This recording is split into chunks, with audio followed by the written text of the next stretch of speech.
Welcome to Cinema Chop Shop. Watch, chop, retrofit.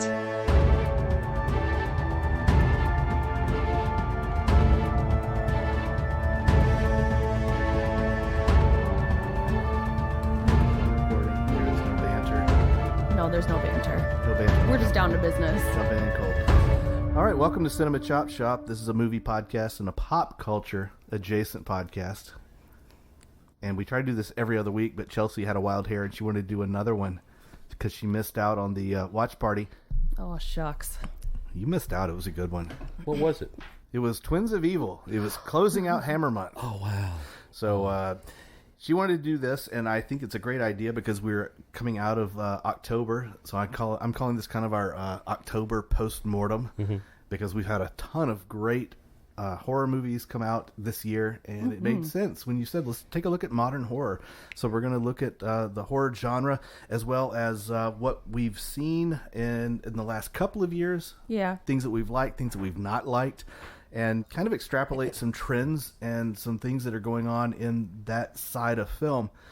So without further ado, I want to introduce myself. I am the Brewboss Shawn, and this is my co-host, Chelsea the Regulator. Yep, I'm back. She's back, everybody. She's on the mend, and we are extremely excited and very fortunate to have a special guest today. His name is Lee. He's known on Twitter as That Brown Coat. He's a great friend of ours, and we're welcoming him to the show. Hello, Lee. Hi, how are y'all doing? We're fantastic. How did we meet Lee? Oh, we were at Mellow. Yeah. All right. So we were at Mellow Mushroom, and Chelsea and I were having a conversation about film. I think it was heated, too. Probably, knowing you. It was Me passionate. never. Was there swearing involved? Probably. And Lee, I believe that you overheard our conversation and I very, very boldly and courageously just approached us and started talking film with us, right? Exactly. So, Because I could tell y'all were talking deep film, and it was like, ooh, I like this. I like this.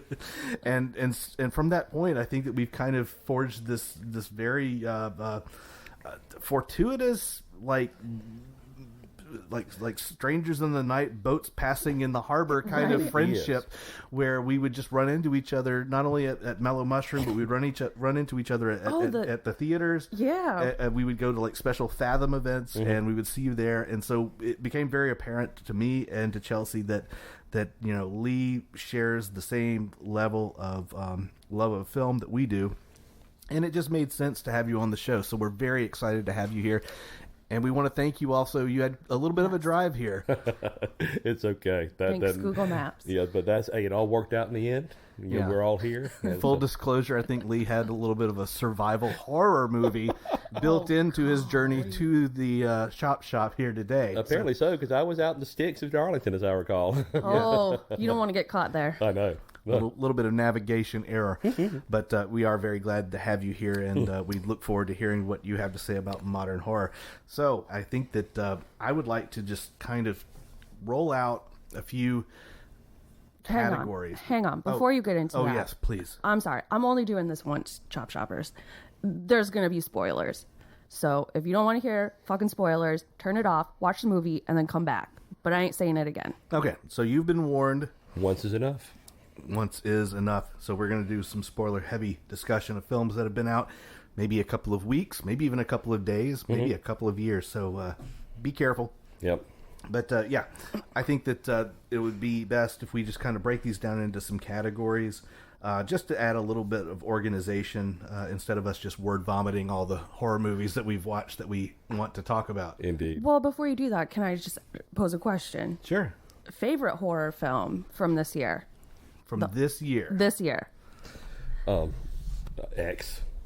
I was going to say the same thing. Yeah. X is probably my favorite horror movie of this year. It's a horror movie for grown-ups. Not that they aren't, but I like that there's that aspect of it's like, I don't mind being old and understanding a lot of X kind of thing. But that's definitely been the high watermark for me this year. And that is directed by Ty West. West. Mm-hmm. And of course, that is the first genre that I have listed because it is kind of a classic. The classic slasher / gore films. This is a continuation of the Halloweens, the Jason movies, all of the slasher flicks of the late 70s, early 80s. And I consider X to be in that genre because it is thematically what the film is about. However, it does dip its toe into a lot other cool stuff. It does. I mean, what flipped me out about it is the trailer. The trailer looks like it's Chainsaw Massacre, and really what it is crazy. It's a crazy biddy movie. It really is. It really boils down to it's just really about this crazy old lady. You know, kind of thing. You know, kind of almost like what's the one? Whatever happened to Baby Jane. It almost dips its toe into that genre. It falls in step with the first Friday the 13th film in that regard. Big time. The crazy mom. Oh, absolutely. Yeah. Well, I kind of compare it more to like the Texas Chainsaw Massacre or Halloween, only because the narrative of it is so much more elevated than typical late 70s, early 80s slasher fix, where it's just, you know, ass and titties and... Absolutely. And that's what makes it a great starting point for us when we're talking about modern horror, because it borrows heavily from the classic tropes, but it doesn't lean so heavily into them that that's all the movie is about. It has a lot of other stuff going on for it that makes it engaging cinema for a modern audience. And, of course, you have to mention Pearl, of course, in quick succession, because that being the prequel that came out not 9 months after X, about 6. Because I think X is like March or April, and then here we just had that at the beginning of in the end of September. Yeah. So you've got the prequel that also touches a lot on the same kind of themes of the first film, and it kind of gets into the gore and the slash, but it also really kind of gives you that context and depth of character of the big bad in the first film. Well, I would almost put this into your like what we call unease category, but not in the way that you pose it. Yeah. Only because you said it best when we were watching it. You're like, this looks like fucking Oklahoma. And I was like, oh my God, it does. And you're just creeped out. The colors and her Raggedy Ann makeup, and it's a little fucking unsettling. Now, when you say Oklahoma, you mean the musical? Oh, yeah. Oklahoma. Sorry. Yeah. But I agree. That's an interesting point, because I feel like you're right. X is more what it is. It's more of the classic slasher, whereas Pearl is a character study, far more of a character study, you know, and it's just... And you're right, it's bright. The score, I love the score. Oh, it's great. It really starts in it, because I know it's Tyler Bates and somebody else, just like he did on the first one on X, and it's just like, this is beautiful. Yeah, and you're right, it does feel like Shirley Jones as Pearl. Well, it wouldn't work if Pearl came out first. It just it wouldn't have been unsettling. No, because I would say that without the context of X, you'd kind of be bored with it. Yes. And confused. Absolutely. For most part. It just wouldn't have the same effect at all. Now, we have one more in the trilogy coming up, and that's Maxine, Triple X. Yeah. So this one I'm a little nervous for, I'm not going to lie. I have faith. I do too. If the first two were so well crafted, I can't imagine the first one being so far removed. I agree. Like I said, I'm a little nervous, that's all. It can get tropey real quick. That's true, but the thing that I'm pulling for more than anything is Mia Goth. Oh, Doing yeah. it again. She's so fucking talented. I feel like she and Daniel Kaluuya for Nope should win. They won't. They won't be nominated. Should win for Best Actor, Best Actress, you know, in a way, because just I like his portrayal of that. We'll get to that eventually, but it's a wonderfully understated role. You know, it's just kind of like he never goes above, you know, full volume kind of thing, and it's great. Anyway, I'm sorry. It's effective. No, it's fine. I think Mia Goth is an extremely talented actress. We are going to be talking more about Mia Goth next week. I'm so excited. Our Suspiria versus Suspiria episode. Oh wow! I'm so excited to hear that. Oh yes, y'all. I wish I was in on that one. And it's so funny. I'm going to give my group a little bit of a plug. We watched last night Dario Argento's opera. Oh, I love that movie. And we're doing Suspiria next week. Now, what is it? Nice. Does your group have a proper name, or is it just your friends? No, it's the FFB movie night. FFB is a reference to a movie called Street Trash. Last Ride with Joe Bob Briggs covered that. Right. And one night, and we at the time when I started meeting up with these friends of mine, we would gather on Fridays and watch those shows. And we got to Street Trash, and we all just got blistered. We were just blistered, and I had never seen it before. And it was just right off the bat, it's like, this is so crass. But I said, but it's so beautifully shot. This looks way better than it should. And it turns out that guy who directed goes on to be like the cinematographer, like James Cameron, and big guns. Right. You know? And so anyway, but it's just FFB is a reference to the Flatbush Foot Brigade. At one point, there's this old bum who's walking along, and the cop grabs like, "Hey, who are you?" He's like, "I'm with the Flatbush Foot Brigade out on unofficial business," and we just ran with it. We just thought that was funny. One of the guys was like, "FFB hashtag FFB." I was like, "Okay, so FFB movie night. That's my plug." And you guys get together like on a Twitter live? Is that We do. Okay. We basically just live tweet along with it. We have recently discovered Spaces. Yes, but- we dropped in on one of Yes, those. we Yes, did. you did. Yes, you did, and I really appreciate that. Anytime y'all want to do that. But anyway, I digress. should. But yeah, we normally just live tweet because we found out it's hard to not talk amongst each other and watch the movie at the same time. So it works better just to live tweet it. There you go. Yeah. So jumping from the Pearl and the X, I want to mention the recently released Halloween Ends Yes. and its predecessor Halloween Kills. Yes. Now, Halloween Kills, I thought was a pretty terrible movie. It I was. agree. Just It's bad. evil ends tonight. Well, it's like a bad MAGA rally. It really is. Yes. I'm sorry, I hope I can. No, that's bring up fine. my- Please go right No, ahead. But it is. It feels. That's what I even made a joke one time at the beginning, like the day after, without giving spoilers, and somebody kind of got a little offended, and they weren't right wingy about it. It was just kind of like, that seems a bit much. I'm like, does it really? It's The way No. it's all about mob mentality. it is. Yes. It is. However, I think Ends was a better film. I think it was too. It has its detractors because they wanted that Michael Myers presence, Right. and it wasn't really there until the end. Well, because it wasn't about him. It's not about him. It's Corey. Yeah, exactly. And for fuck's sake, Michael Myers is old. Yes. Yeah. He's not a physically formidable opponent at this point. I like that in a way that he's depowered in a way. He's like he's hiding. He's still Yeah. alive and he's still surviving, subsisting and all, but he does seem like he's depowered until finally he makes his last stand, so to speak, at the end of it. One of the things I never really enjoyed about Michael Myers after Halloween 2, well, I guess 3 because he wasn't in it, Right. he was just he was a shark. He was a silent killing machine who just killed because that's what his programming was, and it just really is boring. It is. It's bad writing.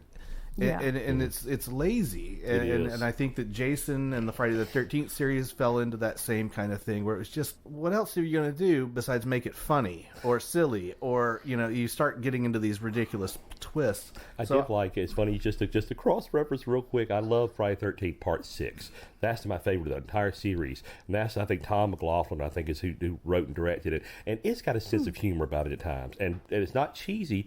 It just kind of works. Which one was that? Part 6, Jason Part Lives. 6. Is that the one where he goes to space? No, I haven't seen that one. That one, I was like, this has been too much. But Ends, I think, is a good classic slasher film.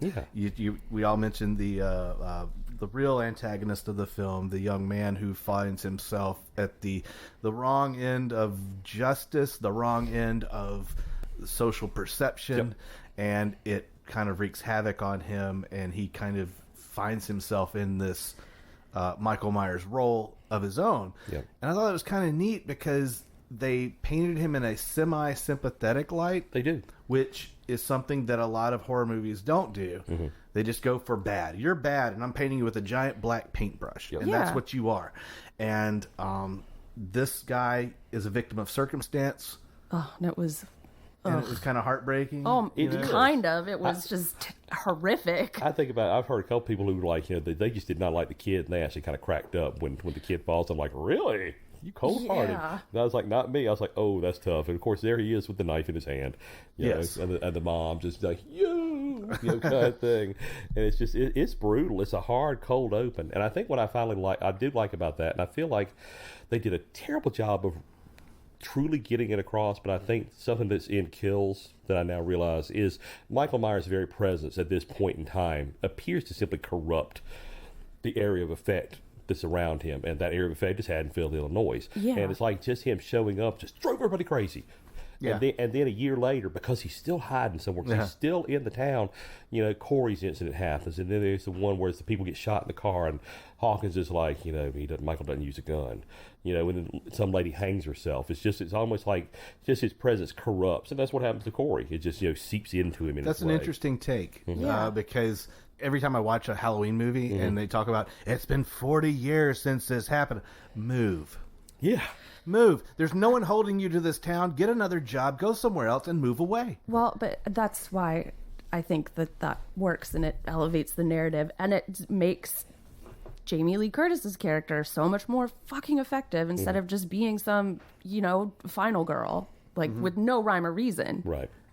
She's got purpose, and it empowers her. It's almost like, in a way, Haddonfield is almost like Derry, Maine, or any of the Stephen King places where it's like you just can't get away from it.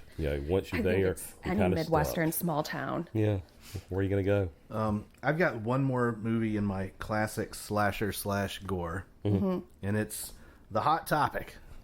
It is Terrifier 2. This film came out a few weeks ago in wide release. And now it's made the rounds on digital. Is that right? It's on Screenbox. Okay. Basically, they have the exclusive rights to it. So and to stream it. And they have submitted themselves for Oscar consideration. Have they really? Which I think is fucking hilarious. I do too. Because That's funny. Can you imagine these Oscar voters having to screen this movie? I haven't thought about that. Here's your screener. I love it. Just to give you an overview, Terrifier 2 is the sequel to Terrifier, which is a tire fire. There's really not much in the way of plot. Nope. You've got a silent clown who's menacing and stabby killy, and very much a Michael Myers, Jason, can't kill me, I won't die kind of guy. The second one rolls out, and you've got the family of the father who committed suicide, and they're trying to put the pieces together, and you've got this very evil clown who still continually will not die. It is probably one of the goriest movies I've seen in a long time. Me too. The gore effects are pretty exquisite. Yeah. There were times when I was grabbing my kneecap because that really hurt to watch. However, this is where I probably differ from a lot of people. I found every actor in the movie to be annoying as fuck, and I was so happy when they all died. I haven't seen either one of these, so go. When the mom got it in the face, Oh, I know. I was so glad. I fucking hated that woman's performance. It was she is terrible. so shrill. She's just the unlikable mom all the way through. She's from the moment you get her on the phone, she's burning the bacon and trying to work on the phone. She's just bad, and she slaps the kids, and she's trying to keep her shit together, and she's just terrible. The main character, the young girl with the old man fantasy of her in the cosplay, I was just like, this is so gratuitous, but. There are all kinds of things wrong with this movie, and I think it was intentional. I think so too. I think they wanted to put a lot of just crass shit on display. It's exploitation. It is what it is. It is, and to that end, the movie succeeds on high marks. You don't see movies like this. Especially a 2.5-hour gore fest slasher. Yeah. You don't get that every day. And I realize, and it's a little bit drawn out at times, but I found it fascinating. And you're like, we'll go into the toughest kill, or assuming she even dies, at that point. But they turn these murders into set pieces. Almost as if it was these long form things. It's not some quick kill or something like that. It feels almost at times like in Fincher's Zodiac when he finds the couple on Lake Berryessa, and it just that goes on forever. And when it finally ends, it's awful, kind of thing. Yeah. It's just kind of like there's a couple of them, especially the alley kill. That's the one that's just the nightmare. I remember when he walks back in, and I saw he had bleach in his hand. I said salt. I'm like, oh fucking hell. This nasty. Oh, it's brutal. It's brutal. It's sadistic. It's one of the most brutal, goriest films I can think of. It has to make you uncomfortable. That's the intent. I think so. And if you're not made uncomfortable by this movie, at least at some point in the film, then you probably need to get some professional help, because it is pretty out there and unflinching, just very much camera on it. unflinching. I love that. That is the perfect word, because you're right, because the camera stays on everything, kind of thing. You see, they don't hold back at all. And I mean, it's just, oh God, you definitely don't need to watch Chelsea, because when you first meet the little girl version of him, and she just, evacuates kind of thing, it's like, oh God, this is a nasty flick, kind of thing. It's like, okay, we're going into all kinds of dark territory, and we're only 5 minutes into the movie, kind of thing. So yeah, it's nasty. It's just a nasty flick. So yeah, for your Oscar consideration, Terrifier 2. Okay, knowing that, now I just kind of want to watch it. You should watch it. It's a great dare, because it is kind of a dare kind of movie in its way. I feel like, I think obviously it has a following. The people that did like the first one and liked All Hallows Eve, the short story anthology thing that Art pops up in. But I think it's a dare kind of movie. It's about like drinking a Malort. Do it or you don't. Doesn't matter. It's just take a shot. Stay tuned. Stay tuned for intermission. We'll get into that later. All right, so that covers slasher. We're a good 20 minutes in on that. I want to jump to some other categories that are new, kind of newish categories, and one I consider to be the message movie, or the woke message. And I hate using that term because I do too. That term belongs to my parents now. Exactly. Yeah. Or my dad. I've heard him say that. And I didn't look at it weird, but I thought myself, Fox News told me to say that. Exactly. So anyway, these are message movies. The first one I've got on my list is Men. Oh yeah, that's a Garner's Men. Yeah, that's obviously you're intended to take away a message of some sort in these type of films, and in the movie Men, it's several different interpretations. Obviously, bad behavior begets bad behavior amongst men towards women. I think that's pretty evident on the surface of this movie. Right. Chelsea, you had some other responses to this when you watched it. So I kind of see what they were trying to do. I hated that the same man actor played all of the men characters. I think that's a fucked up generalization that society puts back on women. Because if I say something negative about a man, I'm saying about every single man, no matter what. And I see the other side of it is, I think the director's trying to say all men are alike. But they're not. True. So. But there's consequences for a woman saying it versus you.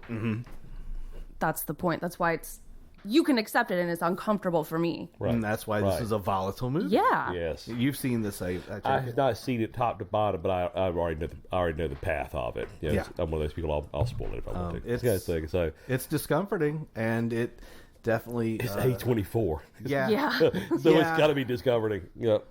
This director also took on Annihilation with Natalie Portman, right? It is, which is a good movie. That's a very loose adaptation of the book it's based on, but I like Annihilation. It's a good head flick. Yeah, I like a good trip flick.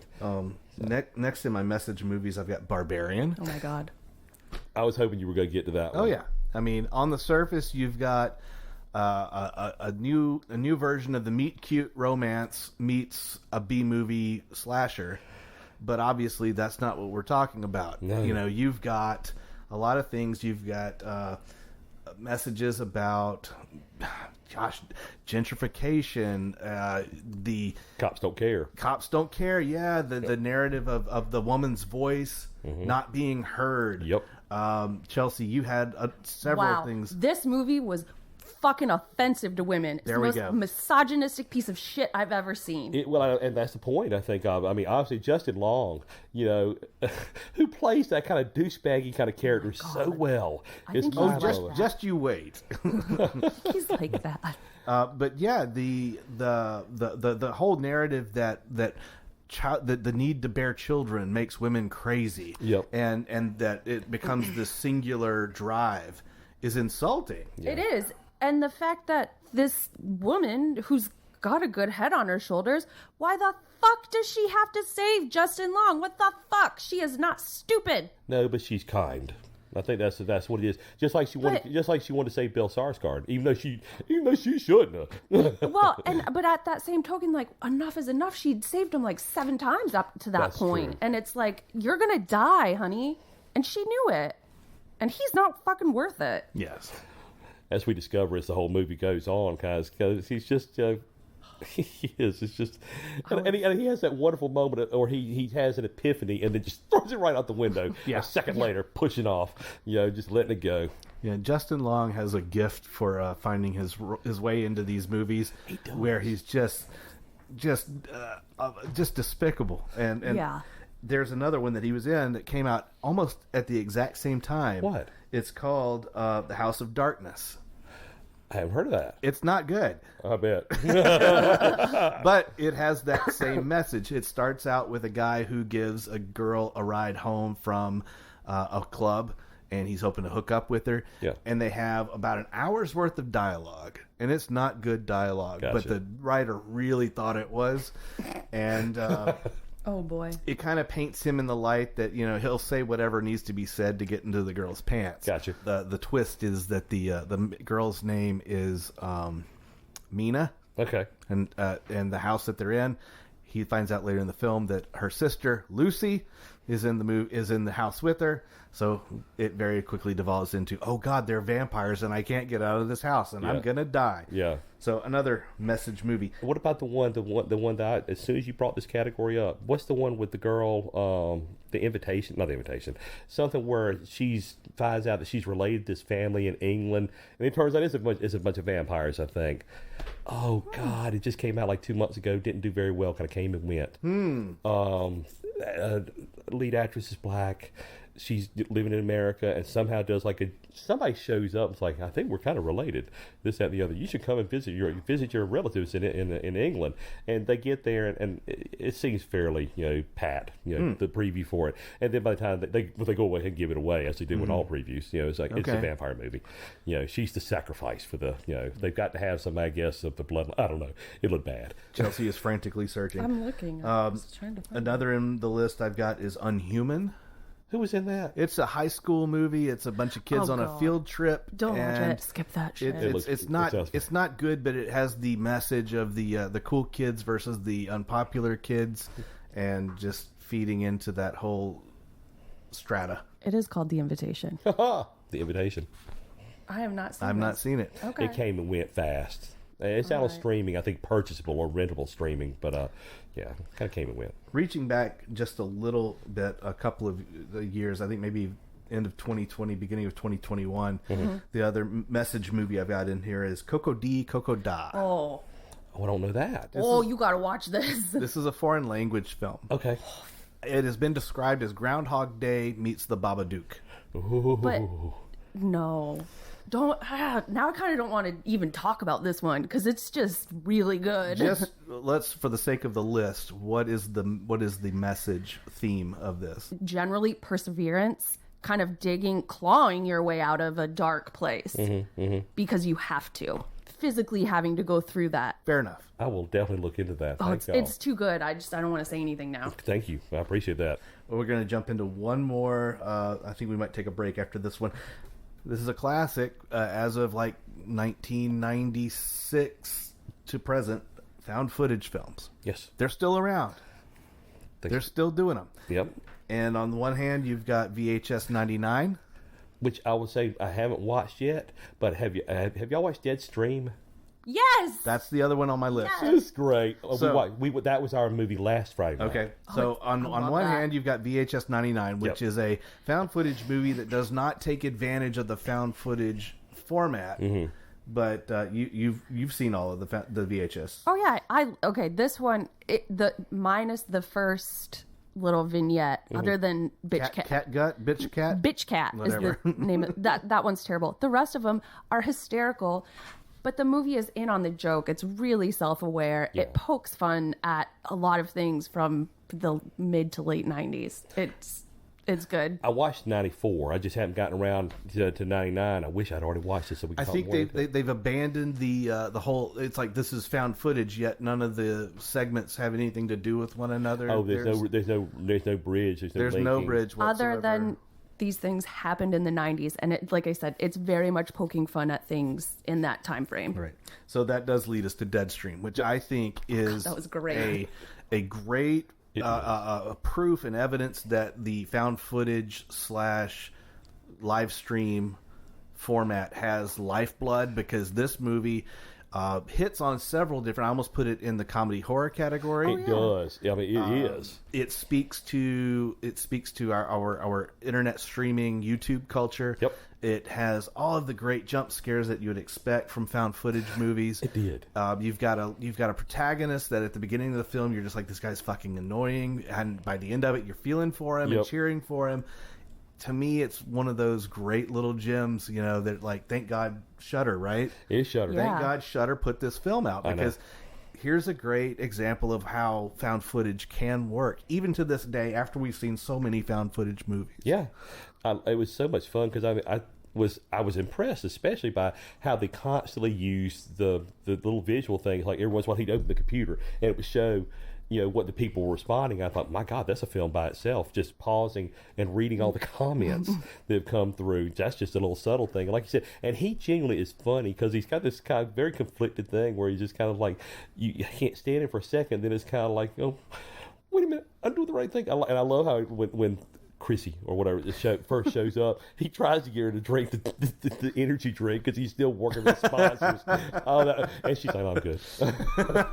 But he's very nonchalant. He puts it back. He doesn't push it. It was just really a nice touch how he just kind of tried to be subtle. And it's funny you mentioned the comments overlapping. It reminded me of a Twitch stream, which, again, this movie hits on all those things that are really key and popular right now. And the Twitch, I mean, I've seen people in other industries parlay their careers into Twitch just because Twitch is such a hot property.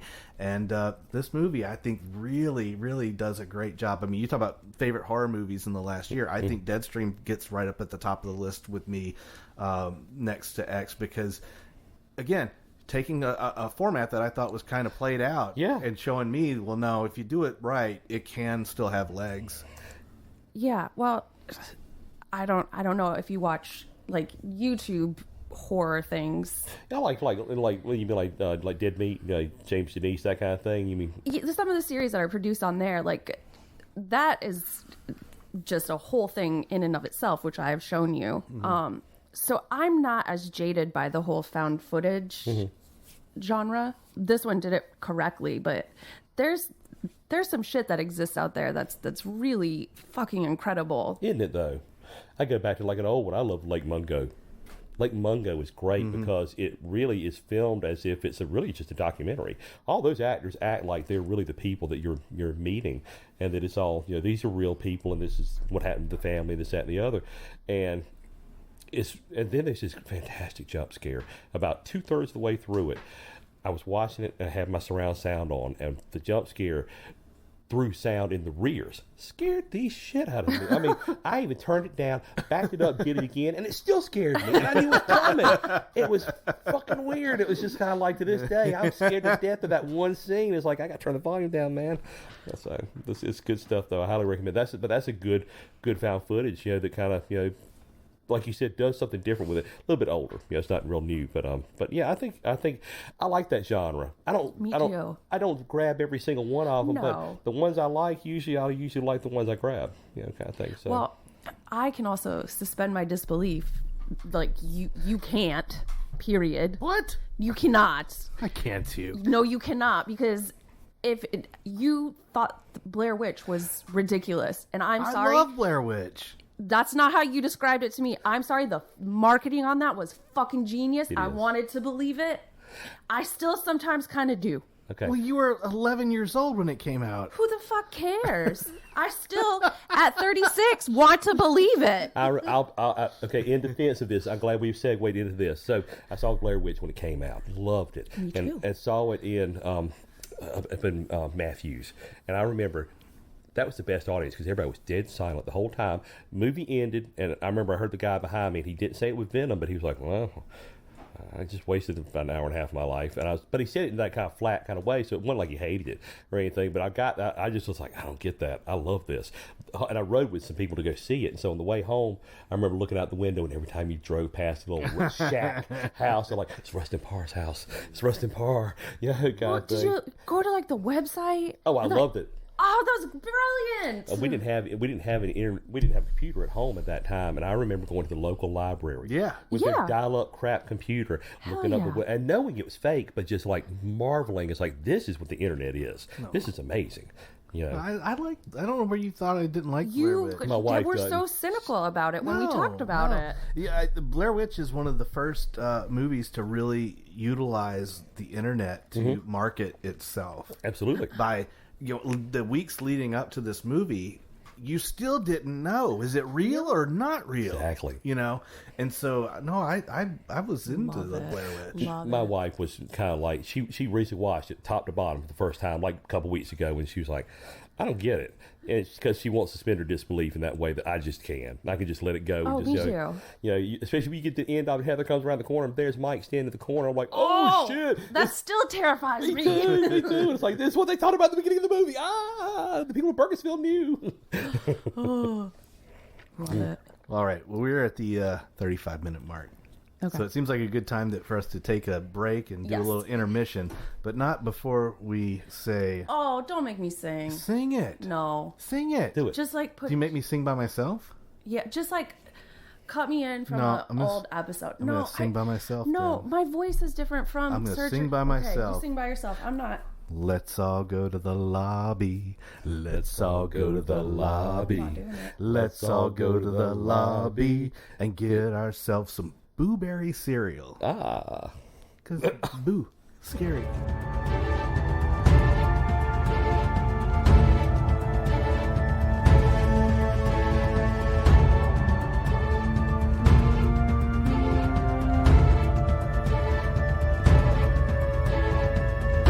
And we're back. I peed in the yard. I peed in the house. And I held it. He held it. So there you go. You've got all our urinary status. But welcome back from the intermission break. All right, continuing our list, I want to jump into a category that's kind of new to me in terms of popularity, and that is general unease. Low-key horror. Nothing really super scary happens, but your general feeling coming away from it is, I just don't feel right. You know what? I think you were just schooled by Lee and I that this is not new, not even to you. Well, yeah, and I said Rosemary's Baby is a great example of low-key You didn't. unease. I'm about to say, you know what? I just thought of just on the flash, all of a sudden, Creep with Yeah. with Mark Duplass. You know, those will make you feel uncomfortable. Okay, all right. Because he's all about jump scaring you every once in a while. Just I think it's the ones that you're thinking of are done in a far more deliberate way. I'll give you that. Well, let's jump right into them. The ones that I'm looking at specifically is We're All Going to the World's Fair. oh, how is that? I haven't watched that. Please go ahead and tell me about it. As Chelsea takes a big breath. I do. Okay, you start. Hang on. All right, so We're All Going to the World's Fair is very much from the point of view of a young girl who starts down this rabbit hole on the internet and gets into this thing called We're All Going to the World's Fair. Okay. And nothing really happens, but you're along for the ride with this girl, and there's supposedly these portents of doom, I guess, that will happen if you do this thing. It's almost like a Bloody Mary kind of thing. Gotcha. But nothing so overt as a crazy, scary woman in the mirror, you know? It's just something bad's going to happen. So you have this ominous sense of dread throughout the entire film. And that's it. That's the movie. There's never any giant punchline. There's never any huge delivery. Yeah. But you're left kind of not on the edge of your seat, but just kind of, I just don't feel right, you know? And that's what I mean by general unease. There's not fear. There's not horror in the typical sense. Right. It's just, you just don't feel, you feel off. Yeah. Is that fair? Oh, that's completely fair. You've heard of like the internet challenges, like I think one of them was called like Blue Whale, but like kids would actually end up dying, like offing themselves at Right. the end of it. So I kind of went into it thinking that was going to happen. And that again feeds into that unease because your brain starts jumping to these worst case scenarios. Yes. Yep. That's right. And that's when I'm talking about modern horror. That's this modern element of this internet, this shared narrative, this whole idea. Almost, I'd hate to invoke Slender Man, but you know, Oh no! kind of, It's true. Yeah. And 2 girls are sitting in jail because of it. Yep. and this is a film that kind of feeds into that collective shared narrative. Another film that is borders on general unease and borders on comedy horror is All My Friends Hate Me. Oh God. I haven't seen that either. Ooh. It's a British film. It's about a guy who's going on a weekend trip with his friends to a mansion that they've rented. I say mansion. It's just a very big house in England. Gotcha. And everyone's being kind of shitty to him. And you can't tell if they're deliberately just being assholes for a joke. Yeah. Or do they really hate him? And then there's the introduction of a character who's not in the friend group, but he's from the town, and he's just hanging around, and he's very menacing, and you don't know if it's if he means ill intent. Right. And so again, the theme is general unease. You just don't feel right. This guy doesn't feel good in his situation, and again, it's low key. There's never any real overt threat. There's never any huge punchline delivery. But at the same time, the whole movie, very well crafted in terms of making you feel like just something's funky. And that's what I mean. This is like a new sub-genre where just the scares aren't there, but the just deliberate uneasiness.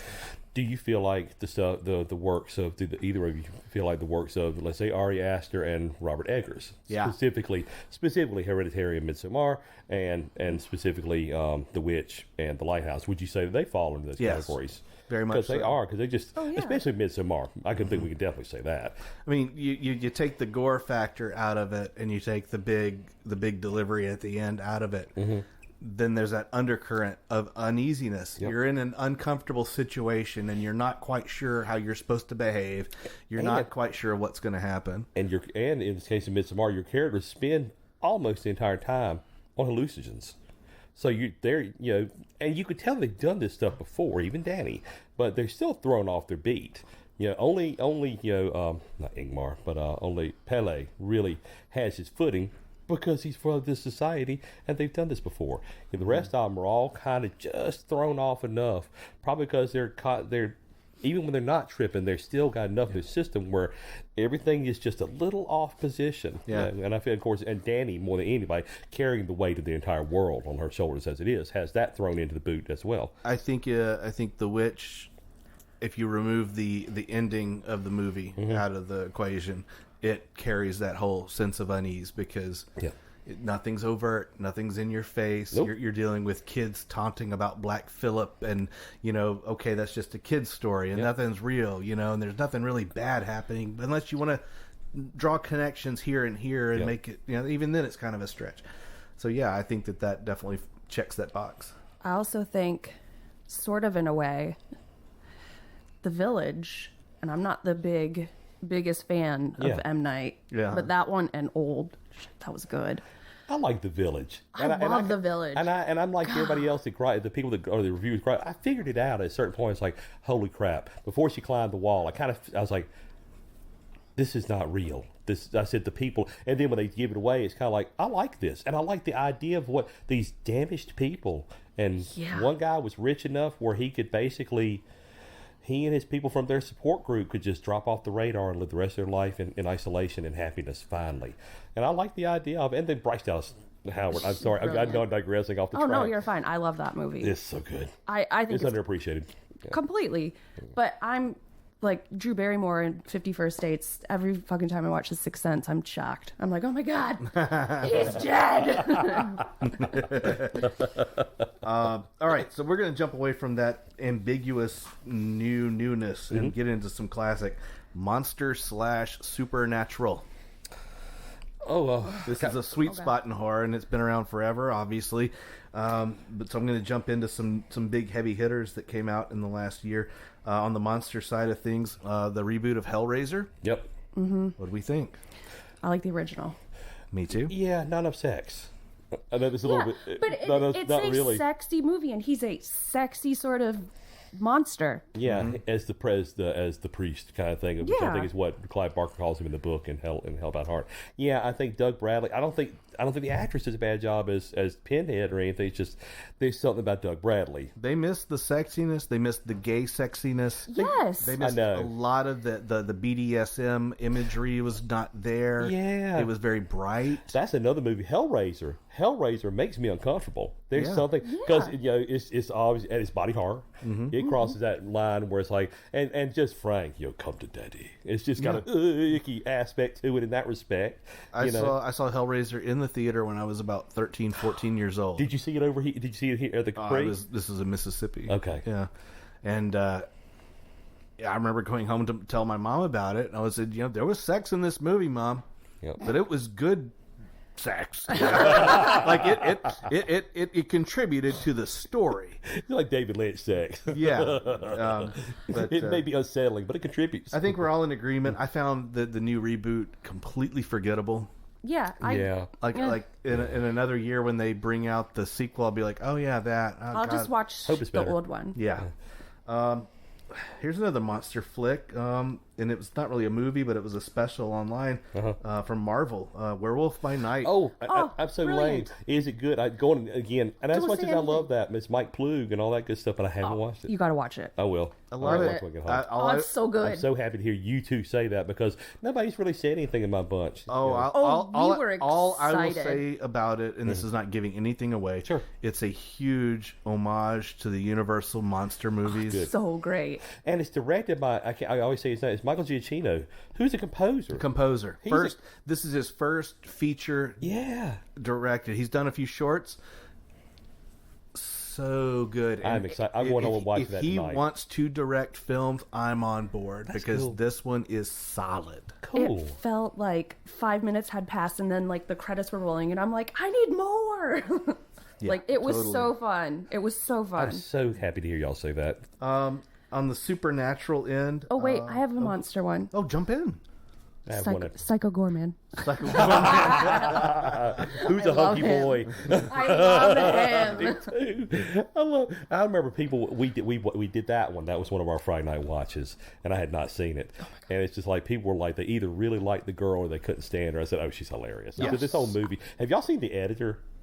The editor? It's the same guy that plays the father in Psycho Gorman plays this editor, and he's the editor of this kind of giallo movie. It's a spoof kind of, but it's also an homage to giallo filmmaking. Okay. And The it's Editor. definitely walks the line between comedy and horror. I think it's still a Shudder. It's around. I know it's Okay. around, but they have had it. But same guy from Psycho Gorman is so I good. love him. Psycho Gorman was the first movie that came out in the pandemic that felt like the elixir that we needed to get us out of our funky malaise that we were in. It's such a oh god, that will forever hold a special place in my heart. Oh my God, I love that movie. Just a great fun film experience of pure silliness and fun. All right, if I may join it, my monster movie of the year is Nope. Yep. Yeah. I love Nope. Next on my list. I was hoping it was. Yeah, that skirts the line of monster / supernatural. It does. Yeah. It does because it's a science fiction movie, but it is a horror movie. As when it Chelsea goes. It's said, a Western. It's a It's a western too, It totally is. with relevance and a message to boot thrown into it too. And I love that about it's just it. The Haywoods are great characters, and there's a point to them as being black. But I never feel like Jordan Peele is sacrificing the rest of the movie to really point that out. The rest of the movie is just this wonderful thing where it's an alien, but it's not the alien you thought it was. Yeah. Kind of thing. And it's just and forgive me, the thing that gets me more than anything that every time I rewatch it that messes with me is what Jean Jacket does. And the death for its victims is a slow, awful process of digestion. It's just that movie just fucks with me just talking about it now because it's so good. And that whole part of it when you see them inside of it, and also the woman just screams, because something is happening right then and there, and it's just like, whoo, that one gets me. So I don't want to super get into it, but on one of your points, I think Peele was way more deliberate with color Yeah. in terms of actors and also just scenery, costumes, everything there. And I'm so curious about it, but we're going to talk about it eventually. Well, if y'all do an episode where you cover Nope, where you like word exclusive, please call me. I want to specifically talk about the color green in that movie. Yeah. I am so fucking... There are times, you're right, there's these beautiful, like you said, these thematic moments of color, like you said, where it's just like when OJ wakes up after he luckily just happened to be, inside the bar, and so when Gene Jack tried to pull him up, he just hit the thing, got knocked out. And you're right, it's raining, the starlight, the Star Lasso experience neon is lit up, and it's just green. Color is so deliberate in that film, and I'm so just curious as to what is going on there. I want to know, and I can't find anything from him yet. And then you mentioned the purple people eater. You get, even in lyric, you get a little bit of color. Yeah. Yes. Totally. Hot on the tails of what Chelsea was just talking about with color and film. On the supernatural spectrum, we're talking about Smile. Yeah. I didn't get a chance to. Did y'all go see it? Yeah. How was it? Pink. It was pink. Okay, I don't feel bad about this. You're exactly right. The Ring did it better. Yeah. The Ring did it better. Yeah. It looked like that's what it was. It was just a riff on the Ring. It is a riff on the Ring. However, they, again, going back to the message type movie, there is a overriding message about mental health. Right. There's an overriding message like you're only professional if your hair is pulled back super tight. Like that's the only time. And then as she loses her mind, then your hair gets it gets a little looser. crazy. Have you ever seen Censor?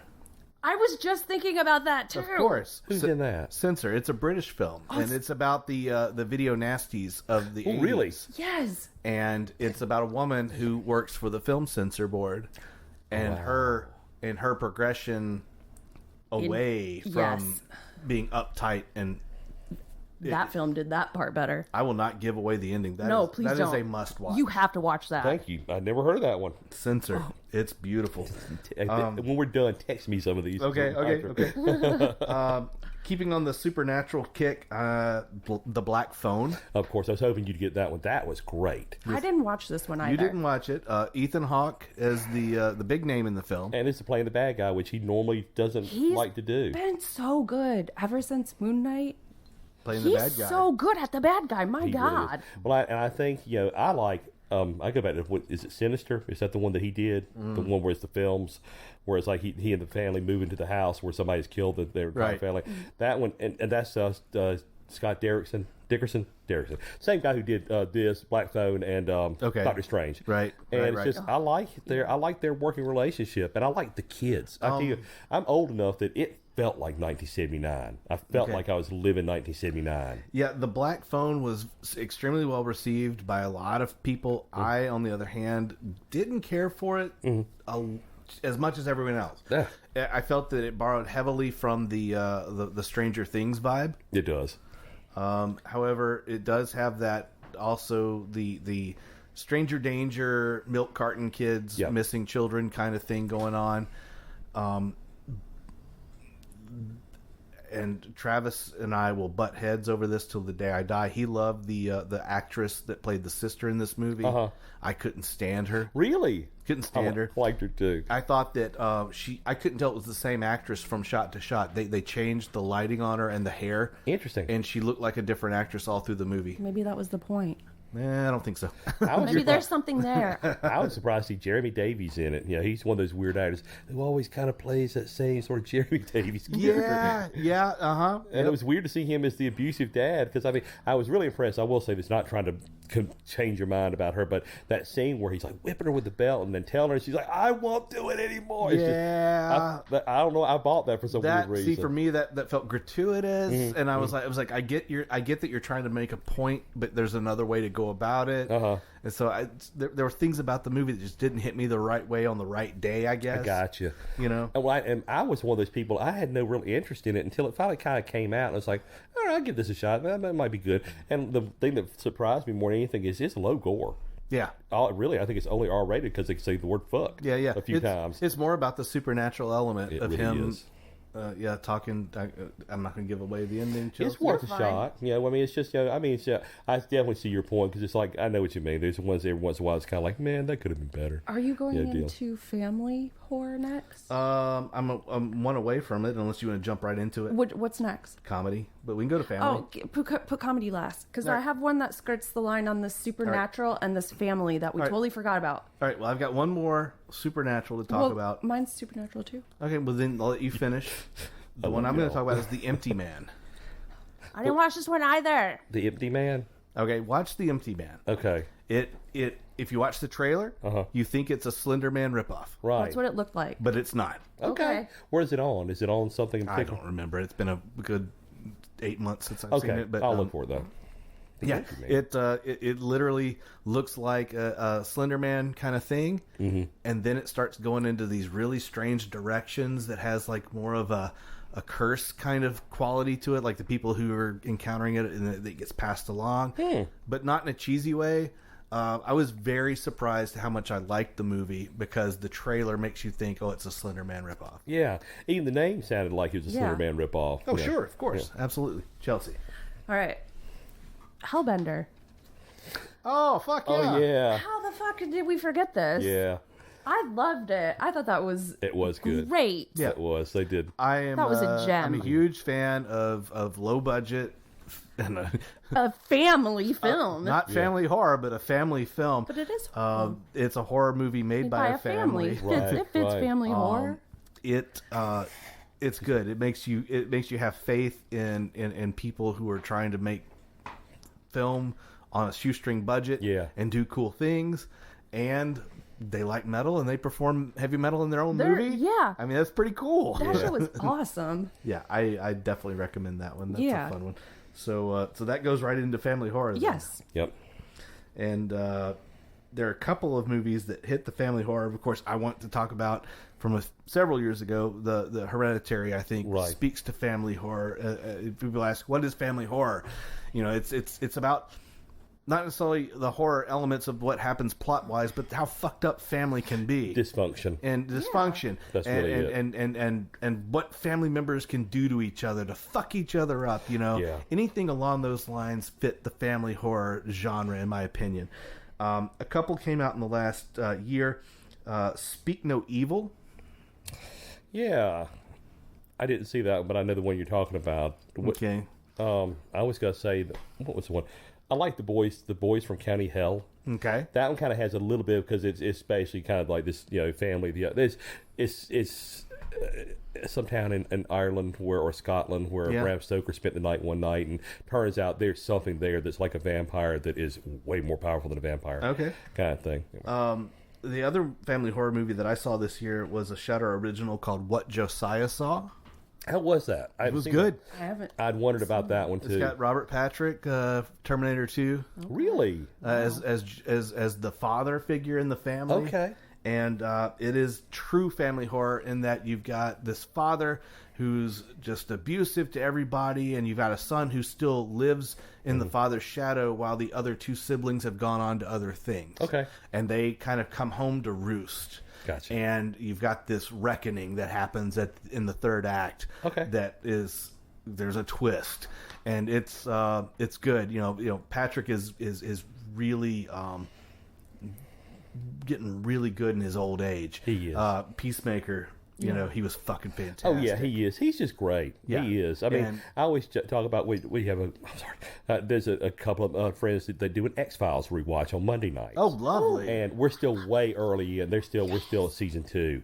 But I mean, I still do. Even though I feel like X-Files, they could have wrapped up a little bit sooner, a little more gracefully. I Sure. still like John Doggett, and I like Monica Reyes. The what's her name? Dick Cummett, not Daphne Zuniga, but Annabeth Gish.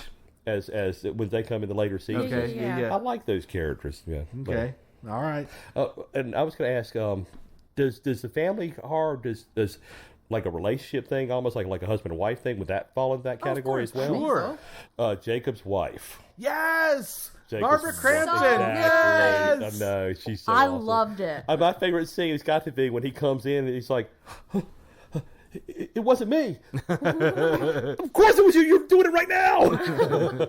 That movie is a breath of fresh air. Oh, that was great. It was a kind of like a movie royalty kind of thing for me in terms of horror movies. Yeah. You know, Barbara taking that role, and it's a movie about female empowerment. It Yes, is. It that, is. done correctly. in the Yeah, face of really. religion and oppression. Fantastic movie. I love good. it. And it's not a great movie, don't get me wrong. It's Yeah, not but it's Oh I- no, fun it movie. fucking But it's is good. a great It movie. is. Yeah. It is. Yeah, it's a lot of fun to watch. I had never heard of Larry Fessenden, who plays Jacob. Mm-hmm. But I kept reading. It's like he's like this underground, horror, jewel.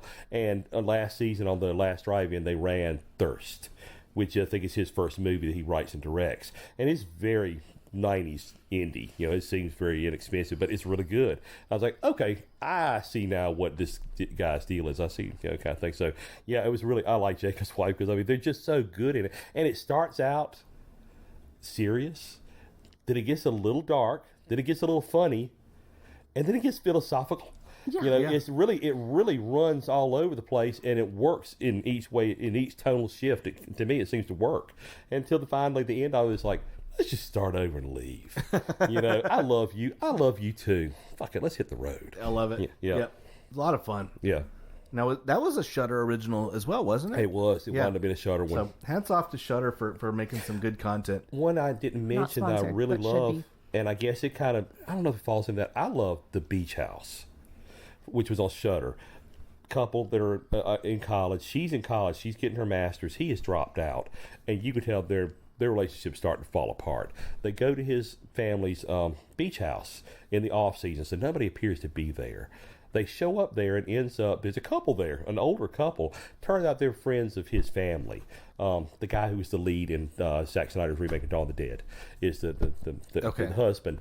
And even before we meet these characters, we see the camera is so beautifully shot. And one point goes in the ocean, and something has cracked. Maybe global warming, whatever, but something in the bottom of the ocean has cracked, and it is releasing some kind of biological agent into the water, Okay. and then eventually into the air. And it's this Lovecraftian horror. It's body horror. Oh, nice. I wish I'd remembered that earlier. I'm sorry. I feel like I got off track on that kind of thing. It's just, but I highly recommend it. It's a relationship movie.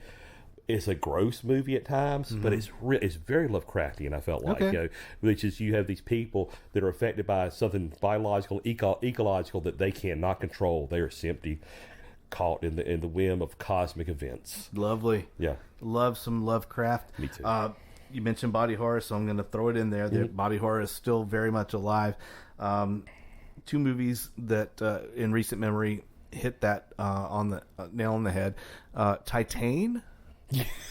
Titan or Titan. Exactly, you're right. You talk about a fucked up flick, but it stands out. It's a fucked up movie about fucking cars. Fucking cars. And birth and metal. I saw somebody took a picture of Lightning McQueen.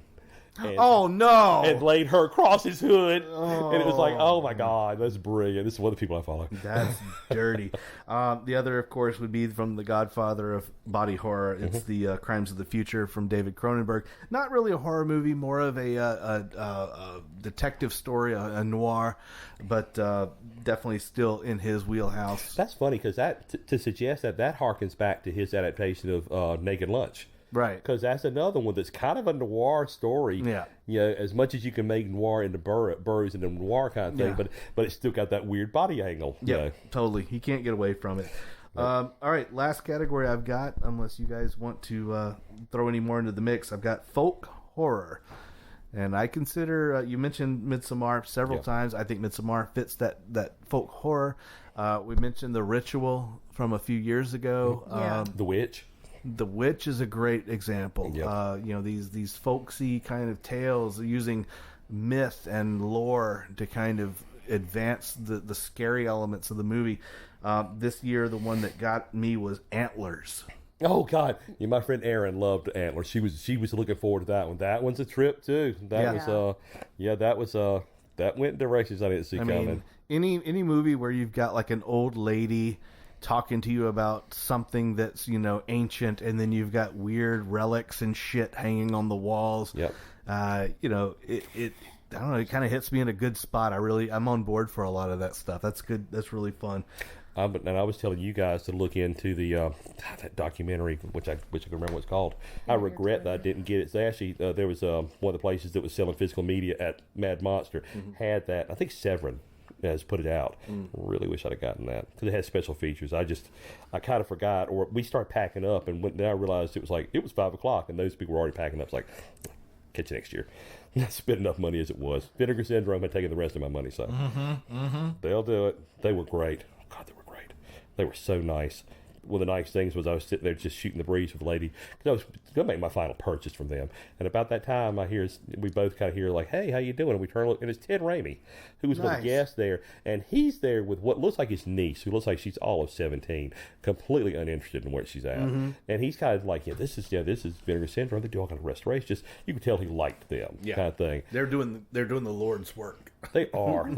And then he flattered me. I was wearing I've got a Dario. It just says Giallo, and it's like red knife, yellow knife, and it says a Dario Argento film. And I know that's not one of his better films, but at the same time, it's a great shirt. And he was like, "It's a great shirt, man." It's like, "Where'd you get that?" I was like, "Adam Age Industries, ATOM in Age Industries, good people. They got the Dario Argento collection." Let's see if I can find that. I wonder. Nah, that's an old movie. I was about to say. I wonder if I like just a random. Little girl who lives down the lane. Yeah. With Jodie Foster and a disturbing Martin Sheen. From the moment you meet him, he's a pedophile. It's just. I stopped watching that when you had it on. It's uncomfortable. Yeah, you did a couple of years ago. Really? Yep. And I was like, nope. It is because he is so terrifyingly feels like a pedophile. Yeah. He does, and she's just barely but deftly, sort of. Crossing swords with him, just keeping him just far enough away. It's good. It's such a good one. So that's pretty much what we've got in terms of a list of some of the highlights and lowlights of the last year or two in horror movies. I'm sure we've left some out, and if you've got any that you want us to talk about or mention that we've overlooked, feel free to hit us up on any of our social media stuff, which is, of course, at Cinema Chop Shop. Lee, I wanted to talk to you real briefly about some of your adventures in the real world. Yes, sir. You went to a horror movie convention or gathering not too long ago in North Carolina, correct? I did.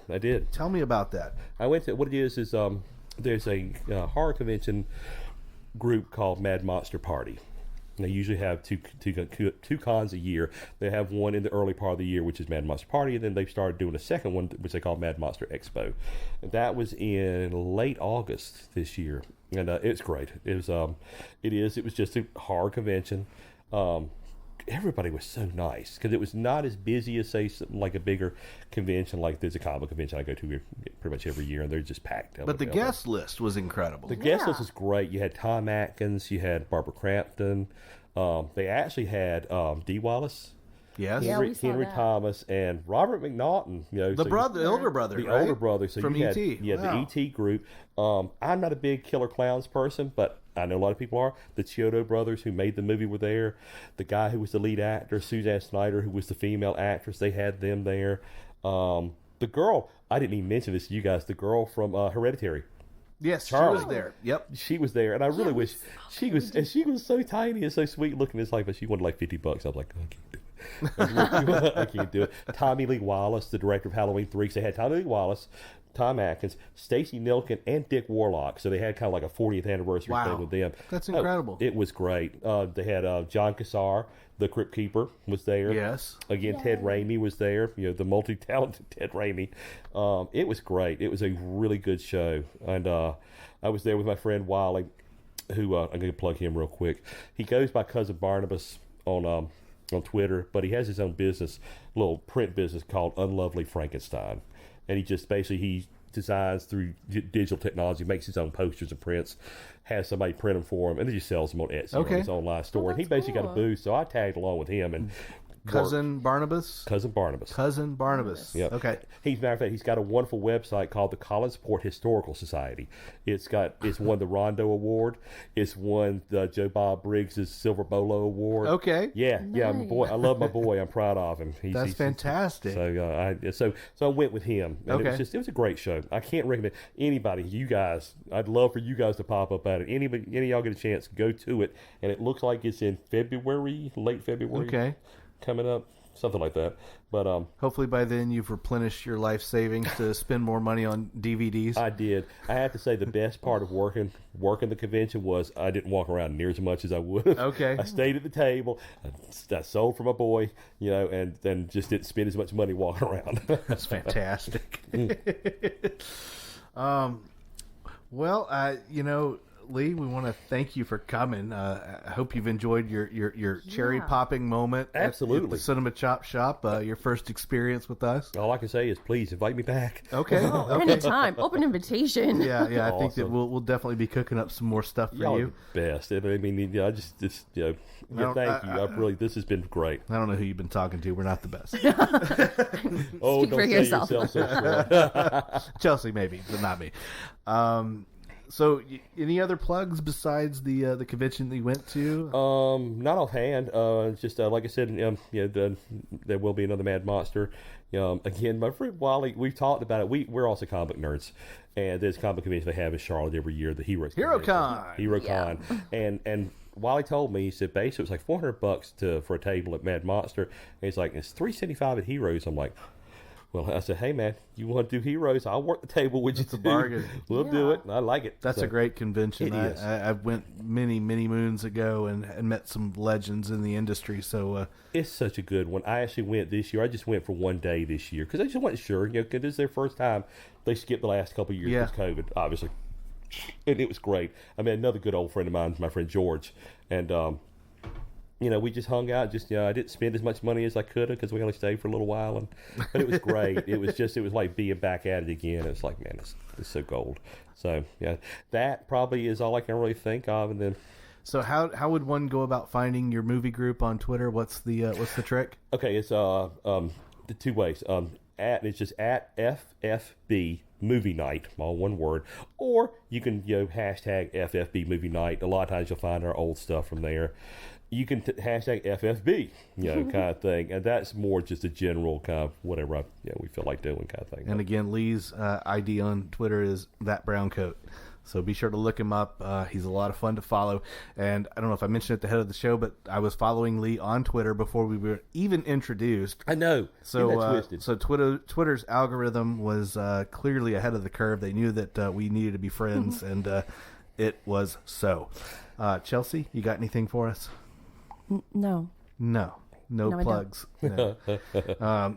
We've got an episode coming up after this. We've got the Suspiria versus Suspiria. Awesome. It's been delayed and put off by COVID and other circumstances, but god damn it, we're going to record it I'm so excited. next I know. weekend. I bet y'all are. And this is it's also going to be with a guest that we've been trying to get on the show for many years. So Todd is finally going to get on this fucking show. And we're going to talk about Suspiria and a little bit of giallo stuff on the side.